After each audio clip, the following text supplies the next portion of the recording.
यह निश्चित रूप से इतिहास का सबसे दर्दनाक ऑपरेशन है, क्योंकि वे पिघले हुए लोहे जैसे एडामेंटियम को वुल्वरिन के पूरे कंकाल में डाल रहे हैं।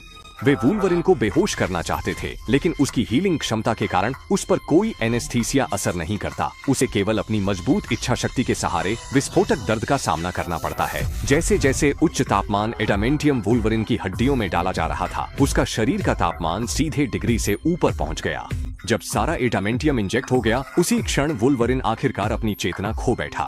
इस दुर्लभ मौके का फायदा उठाते हुए कर्नल स्ट्राइकर ने वुल्वरिन की याददाश्त मिटाने का आदेश दिया।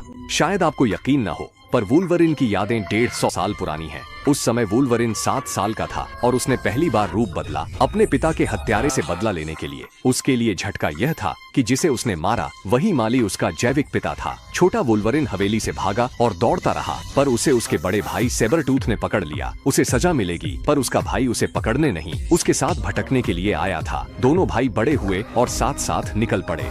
उन्होंने प्रथम विश्व युद्ध की तोपों की मार झेली और द्वितीय विश्व युद्ध के दौरान नॉर्मंडी लैंडिंग की भीषणता देखी। उन्होंने अपनी खास शक्तियों के दम पर दुश्मन की सेना में जमकर तबाही मचाई। यहाँ तक कि बाद में वियतनाम के युद्ध में सेबरटूथ ने एक महिला कैदी के लिए अपने ही अधिकारी और साथियों की हत्या कर दी। वुल्वरिन और सेबरटूथ दोनों भाइयों ने एकजुट होकर उसकी मदद करने का फैसला किया, चाहे कुछ भी हो जाए। दोनों भाइयों को कानून प्रवर्तन दल ने पकड़ लिया और उन्हें 1000 घंटे तक गोली मारने की सजा दी गई। बाद में कर्नल स्ट्राइकर ने दोनों भाइयों को ढूंढ निकाला और उन्हें म्यूटेंट्स की एक विशेष टीम में शामिल कर लिया। यहाँ उन्होंने तरह तरह की असाधारण शक्तियों वाले लोगों को देखा।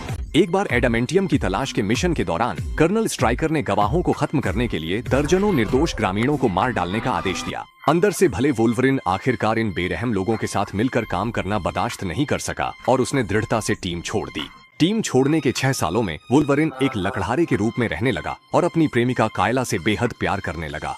लेकिन एक दिन जब कायला पहाड़ पर जा रही थी तो उसकी मुलाकात निर्दयी सेबरटूथ से हो गई।